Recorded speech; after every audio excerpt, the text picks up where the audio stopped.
আসছি pizza চেইনের brand ওপেনিংয়ে। এটা মিরপুর 12তে সাফারা টাওয়ারে লিফটের কত লিফটের 6-এ। তো আমার মতো যারা পিৎজা খেতে পছন্দ করেন এবং নতুন নতুন রেস্টুরেন্ট এক্সপ্লোর করতে পছন্দ করেন, আপনারা তো সবাই জানেন যে আমরা বাইরে খাওয়া দাওয়া খুব পছন্দ করি, আর স্পেশালি ফাস্ট ফুড তো আমার খুব পছন্দ।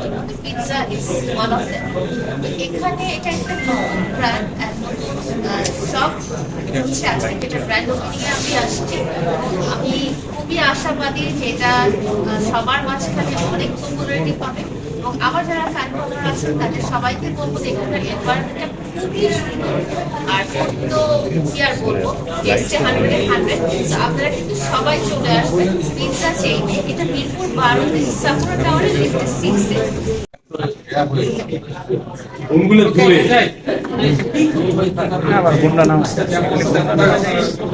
আমি এটা ক্যামেরায় গেছি।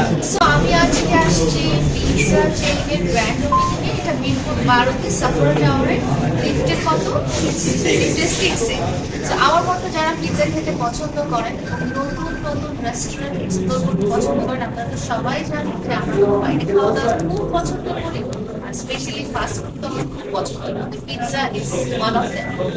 এখানে এটা একটা নতুন ব্র্যান্ড, নতুন শপ হচ্ছে আজকে যেটা ব্র্যান্ড ওপেনিংয়ে আমি আসছি। আমি খুবই আশাবাদী যে এটা সবার মাঝখানে অনেক পপুলারিটি পাবে, এবং আমার যারা ফ্যান ফলোয়ার আছেন তাদের সবাইকে বলবো যে এখানকার এনভায়রনমেন্টটা খুবই সুন্দর, আর তো কি আর বলবো, টেস্টে 100-এ 100। আপনারা কিন্তু সবাই চলে আসবেন পিৎজা চেইনে। এটা মিরপুর 12তে সাফারা টাওয়ারে লিফটের 6-এ। তো ওদের অনেক রকম অফার আছে, অনেক ভ্যারাইটিস পিৎজা আছে, আপনারা কিন্তু ট্রাই করতে পারেন।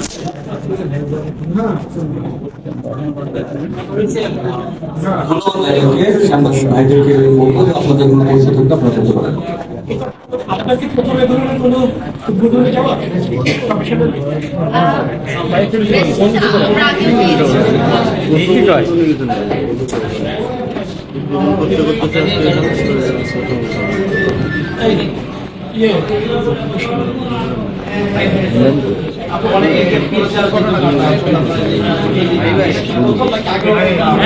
প্রশ্ন করতেছে আপনি বিভিন্ন জায়গায় যাচ্ছেন, এই ব্যাপারটাকে আপনি কিভাবে দেখেন যে আপনাদের বিভিন্ন জায়গায় যাওয়া? এটা আসলে আপনারা হঠাৎ করে নোটিস করেছেন, বাট এটা আমরা আগেও করেছি, তখন হয়তো নোটিস করেনি, কারণ তখন আমি আরেকজনের সাথে যেতাম, এখন আমি একা একা যাচ্ছি দেখে আপনাদের কাছে একটু আনইউজুয়াল লাগছে। তো আসলে এটা আরেকটুই হয়ে গেছে। আপনার সাথে সকল মানুষকে দেখতে পাচ্ছেন, তাকে দেখতে পাচ্ছেন, আপনি সকলে একাই যাচ্ছেন, তাকে আপনি কেন রেখে আসছেন? সে অন্য কাজে ব্যস্ত আছে,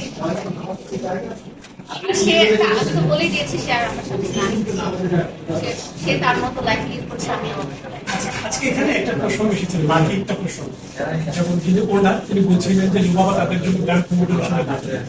আমি যেটা জানতে চাই যে আপনার আগের জীবন, মানে কিছুদিন আগে জীবন, এখনকার জীবন, এখন জীবনটা ডাকে বলবে আসলে কোন সিচুয়েশনটাকে লাক বলবো বা কোন সিচুয়েশনটাকে ব্যাড লাক বলবো এখন এই মুহূর্তে বুঝতে পারছি না, বিকজ আমি একটা আনসার্টেনিটি টাইমের মধ্যে আছি।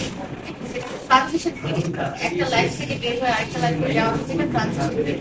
হয়তো আমি অনেক উপরে যাবো বা হয়তো আমি একেবারেই আলাদা। এই সময়গুলো মানসিকভাবে ঠিক থাকা বিষয় করছে। আপনি লায়লা, আপনি কিভাবে মানসিক স্ট্যাবিলিটিটা এই সময় ধরে রাখছেন? ডেফিনেটলি আমার মনে হয় শর্ট চলছে, এটা আপনারা আমার জায়গায় না থেকে কখনো বুঝতে পারবেন না।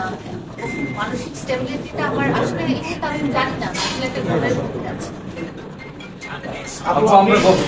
গতকালকের আগে দিনে স্ট্যাটাস দিয়েছিলেন যে মানুষের সাথে আপনার সম্পর্ক শেষ, তারপর গতকালকে বাংলাদেশ সবাই মুদ্রা গিয়েছেন এবং অনেক আনন্দ উদযাপন করেছেন।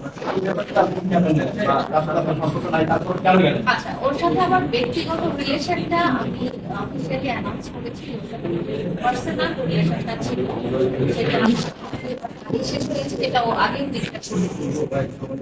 কালকে যেটা ছিল সেটা ছিল ওর কাজ, এক বছর থেকে ওকে আমি সাপোর্ট করে এসেছিলাম। ওর একটা ব্যবসায়িক প্রতিষ্ঠান,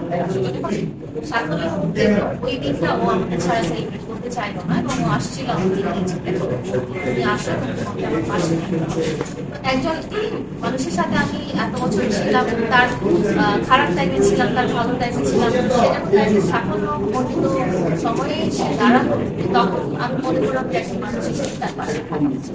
এইখানটায় যে সাফল্যের কথা বললেন, আমরা